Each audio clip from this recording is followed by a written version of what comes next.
Hello everyone, welcome to botany student. आज के इस वीडियो में हम बात करेंगे कन्वेंशन ऑन बायोलॉजिकल डाइवर्सिटी के आर्टिकल्स के बारे में। कन्वेंशन ऑन बायोलॉजिकल डाइवर्सिटी को हम बायोडाइवर्सिटी कन्वेंशन भी बोलते हैं, जो कि एक मल्टीलेटरल ट्रीटी है जिसको हम सीबीडी भी बोलते हैं।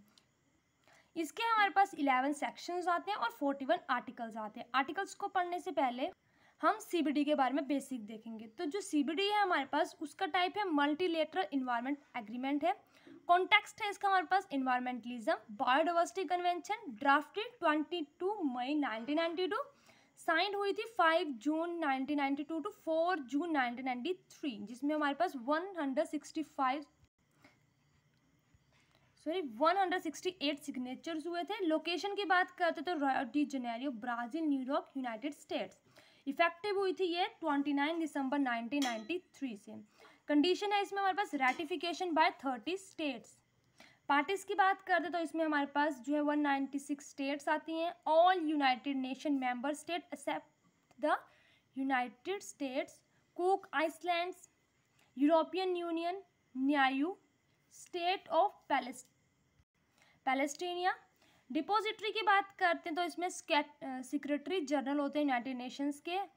लैंग्वेज इसमें Arabic, Chinese, English, French, Russian और स्पेनिश बोली जाती यूज़ होती है। अब बात करते हैं इसके आर्टिकल्स के बारे में। तो आर्टिकल फर्स्ट जो है वो डील करता है ऑब्जेक्टिव ऑफ द सीबीडी। हमारे पास सीबीडी के 3 ऑब्जेक्टिव हैं, उसके बारे में। Article 2 and 3 deal with the use of term and principle. Article 4 and 5 deal with jurisdictional scope and cooperation. Article 6 deal with general measure for conservation and sustainable use of species. Article 7 deal with identification and monitoring. Article 8 deal with in situ conservation. अब सबसे important चीज़ यहाँ पे है कि article 8 में in situ conservation आता है, article 9 में ex situ conservation आता है। तो इसमें हमारे पास in situ conservation में on site conservation करते हैं हम। इसमें क्या आता है, establish a system of protected areas or areas where special measure need to be taken to conserve biological diversity. Develop where necessary guidelines for the selection, establishment and management of protected area. इसमें protected area बनाए जाएंगे जहाँ पे species को खतरा है, उस area को प्रोटेक्ट करके उनको बचाने की पूरी कोशिश की जाएगी। ठीक है। रेगुलेट और manage biological resources, important for the conservation of biological diversity. Promote the protection of ecosystem, natural habitat and maintenance of viable population of species in natural surrounding. Natural surrounding में जो चीज़ें उनको चाहिए उनको promote करेंगे। Promote environmentally sound and sustainable development in area adjacent to protected area with a view to furthering protecting of these areas.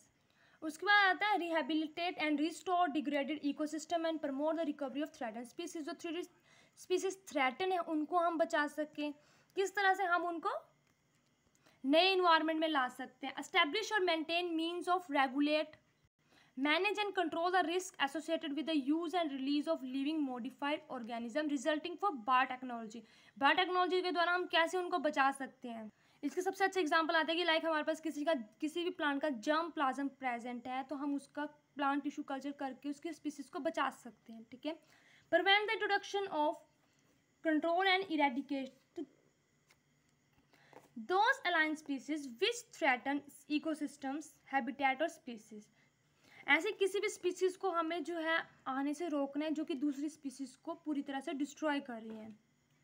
Next आता है हमारे पास interest to provide the condition needed for compatibility between present uses and the conservation of biological diversity. उसको हमें आज भी use करना है, फ्यूचर के लिए भी उसको हमें कंजर्व करके रखना है। Subject to its national registration, respect, preserve and maintain knowledge, innovations and practices of indigenous and local community, embodying traditional lifestyle relevant for the conservation and sustainable uses of biological diversity। जो tribal people होते हैं वो काफ़ी ज़्यादा जो है अभी तक बायोडाइवर्सिटी को कंजर्व करने में बहुत ज़्यादा मदद करते हैं। वो पूरी की पूरी तरह से नेचर के ऊपर डिपेंड होते हैं और उसको बचाने में हमसे ज़्यादा हेल्प करते हैं, तो उनको हमें और बढ़ावा देना चाहिए। ठीक है। डेवलप और मेंटेन नेसेसरी लेजिस्लेशन और other regulatory provision for the protection of threaten species and population. तो ये आगे हमारे पास आर्टिकल 8 में। आर्टिकल 9 जो डील करता है एक्स सिटू कंजर्वेशन। तो एक्स सिटू में कंजर्वेशन में सबसे पहले आता है adopt measure for the ex situ conservation of component.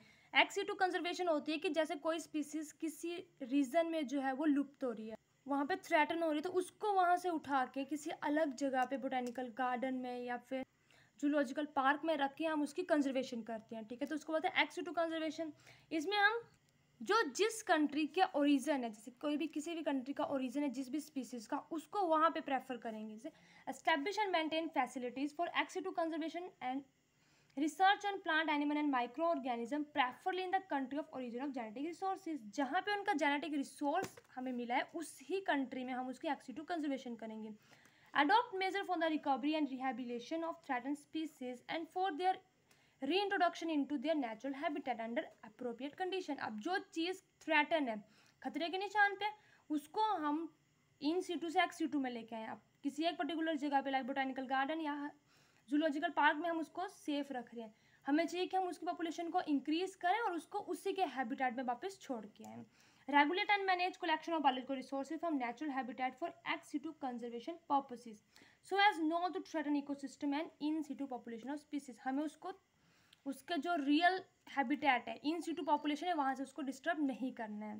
Article 10 जो डील करता है sustainable use of component of biological diversity. इसमें हमारे पास आ जाता है integrate consideration of the conservation and sustainable use of biological resource into national decision making। उसको हम proper तरीके से जो भी हमारे बायोलॉजिकल रिसोर्स है उनको यूज़ करें। Adopt measure related to the use of biological resource to avoid or minimise adverse impact on biological diversity. उनको ठीक ढंग से यूज़ करना है ताकि उसके ज़्यादा हमारे पास इम्पैक्ट ना पड़े। Protect and encourage customary use of biological resources in accordance with traditional cultural practices that are compatible with conservation or sustainable use requirements। जो भी ट्रेडिशनल नॉलेज है उसके साथ हमें अपनी चीज़ों को उनका यूज़ करना है, कंजर्व करना है और सस्टेनेबल यूज़ करना है।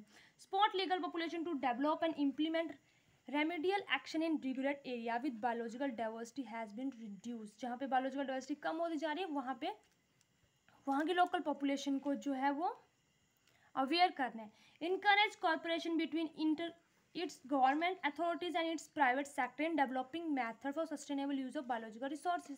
इसमें बोला जाता है कि हमें इनकरेज करना है कि कॉर्पोरेशन हो सके, हमारे पास कॉपरेट कर सके गवर्नमेंट और प्राइवेट सेक्टर। ये तीन जो आर्टिकल 8, 9, 10 है ये थोड़े से बड़े हैं। आर्टिकल 11 जो है डील करते हैं incentive measure of CBD. Article 12 deal करता है रिसर्च एंड ट्रेनिंग। आर्टिकल 13 जो है वो public education and awareness. Article 14 deal करता है impact assessment and minimize adverse impact.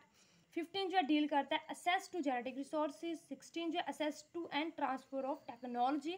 Article 17 deal करता है हमारे पास एक्सचेंज ऑफ इंफॉर्मेशन। आर्टिकल 18 जो है डील करता है technical and scientific cooperation among the parties. Article 19 जो है वो डील करता है handling of biotechnology and distribution of its benefit. Article 20 and 21 deal with finance. 22 deal with relationship with other international conventions. Article 23 deal with conference of party जिसको हम COP बोलते हैं, ठीक है। Article 24 deal with the CBD secretariat. Article 25 deal with subsidiary body on scientific technical and technological advice. Article 26, 28 deal with reports, settlement of dispute, adoption of protocol. Article 29 deal with amendment of convention और protocol। हमारे पास सबसे important जो 2 protocol है, एक 2000 वाली है और एक 2010 में जिसको हम नगोया प्रोटोकॉल बोलते हैं, तो वो काफ़ी ज़्यादा इंपॉर्टेंट है। Article 30 deal with adoption and amendment of एनेक्सिस।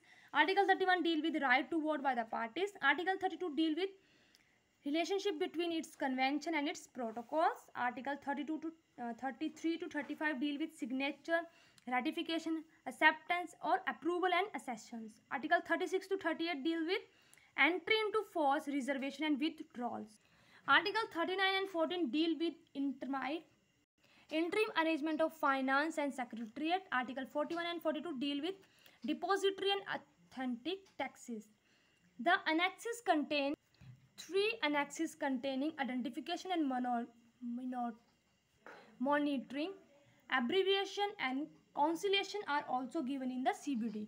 तो हमारे पास 3 annexes हैं जिसमें हमारे पास आइडेंटिफिकेशन, मॉनिटरिंग, एब्रीविएशन और कॉन्सुलाइजेशन होती है।